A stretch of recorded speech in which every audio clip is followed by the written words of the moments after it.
Hey, it's 8:46, Big 550 KTRS. He was going to join us via Skype, but he's here in town. He really can't make it over to the station. He's kind of small-timing us a little bit. Ladies and gentlemen, he's our friend Brian Stull, editor and publisher of STLBaseballWeekly.net. Good morning, Brian. Good morning, my friend. How are you? I didn't know you were going to have a breakfast spread over there. I would have been happy to. We got a green room. We've got we have an omelet station. We got mimosas over here. It's a nice little deal for you, but you know. Hey, all you had to do was say bacon, and I'm there. There you go. All right. So you were down in spring training. The lid is on spring training. They're headed north. They play in Memphis today? Is that right? And then they'll be playing in Memphis, and then they get the mandatory off day before they open up all of baseball, not just their own season, but all of baseball in that nationally televised game from Chicago against the Cubbies on Easter Sunday evening. Yeah. First of all, Wrigley's not going to be done, but people are. That seems to be a bigger story than it should be. So they're renovating it, and it's not going to be done. That's not that big of a story. Yeah, except for the fact that they still there's a lot of ill will. I think there's still some litigation going on. As you mentioned, the field itself is torn apart as they're trying to get the video board installed in the outfield. But all those rooftop establishments are still very unhappy that Wrigley is going to be renovating, and I think it's going to block their views. Right, but they just happen to have a building that's looked into another building. They weren't paying for that at all. They weren't paying for that entertainment, so they were living for 100 years off that entertainment. Get over yourself.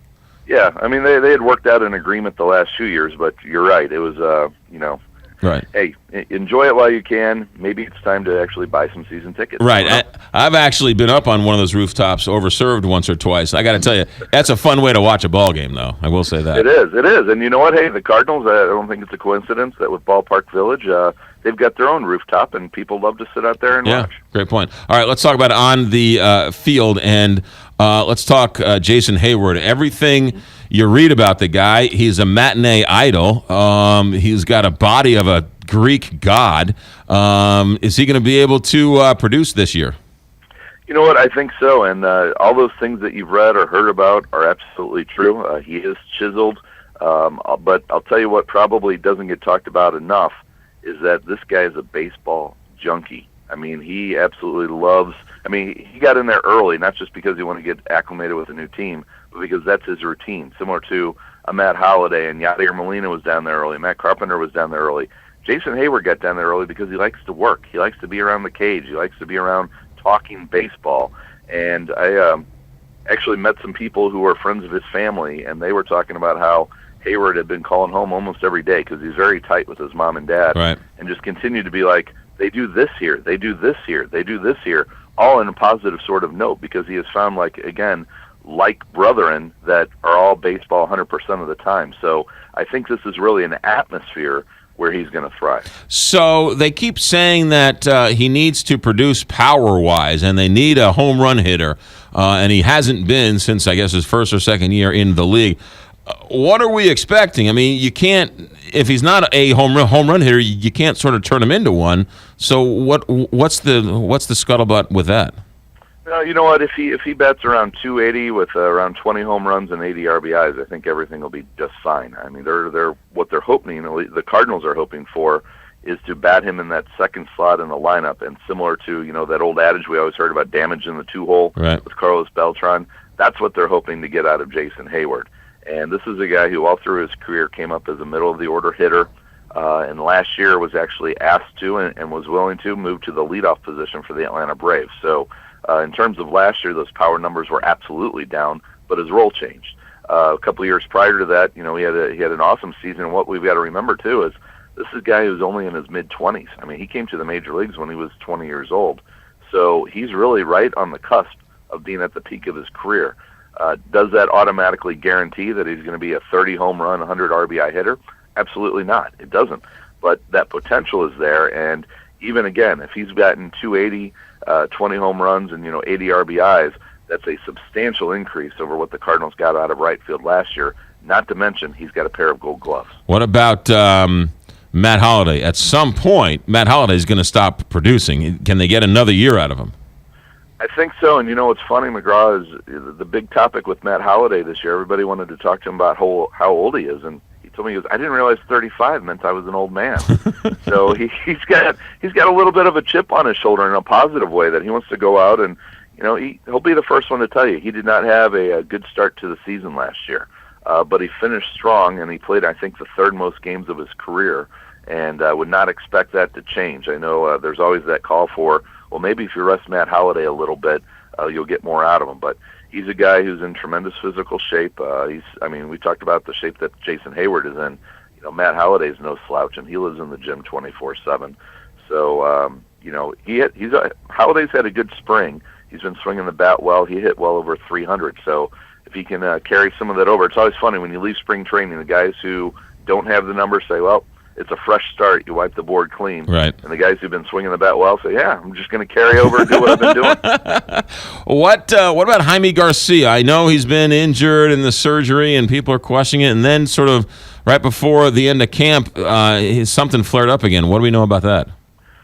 We know we're going to have to continue to wait, and it's just more of the same with Jaime Garcia. I mean, here's a guy who you do have to give some credit for battling back the way he did from thoracic outlet syndrome surgery, which is one of the most invasive. I mean, it's a tough surgery. They literally take a bone out of your body, and a few months later he was pitching, and there's no question that he was pushing himself a little bit. He understands what's at stake, and developed a shoulder inflammation. Now, is that something that clears up in a couple of weeks, and then he's able to come back and he's able to pitch at a slower pace where maybe a little bit more rest, and it's not an issue? Can't answer that. Yeah. Is this something that he's going to be done for the rest of the year, where there's going to be something in there and the Cardinals are basically just going to have to eat the remainder of the contract? Can't answer that just yet. We're going to have to wait and see, but ideally you want Jaime Garcia to be an asset, whether that's for your own club where you're able to benefit from. I mean, you've seen it when the guy's healthy, he's got nasty stuff. Right. It's almost unhittable stuff, but he's not able to sustain that ability to go out and pitch on a consistent basis. So, another team's not going to give you a bag of baseballs right now. So you just got to wait and see where this goes next. Brian Stull with us. Last question for you. Wainwright, clearly the number one of the best pitchers in the league, but Michael Wacha is making a case for being another number one in this rotation. They could have two number one starters in this rotation. They absolutely could. Wacha had a sensational spring, which is just what you wanted to see out of him. They're still going to have to just keep an eye because nobody knows how that scapular stress reaction developed last year. Michael Wacha is still pitching with the exact same mechanics.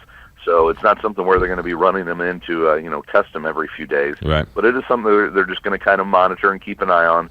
But Wacha's back with that very much that downward delivery, that slope that makes it so tough to hit his fastball, and then especially, too, that changeup. Mm-hmm. But don't overlook Lance Lynn. I mean, this is a guy who 2 consecutive seasons now has thrown 200 innings, and he's got 20-win stuff, and he's got the nod for the home opener. So pitching is going to be the key for this team this year, at least early on.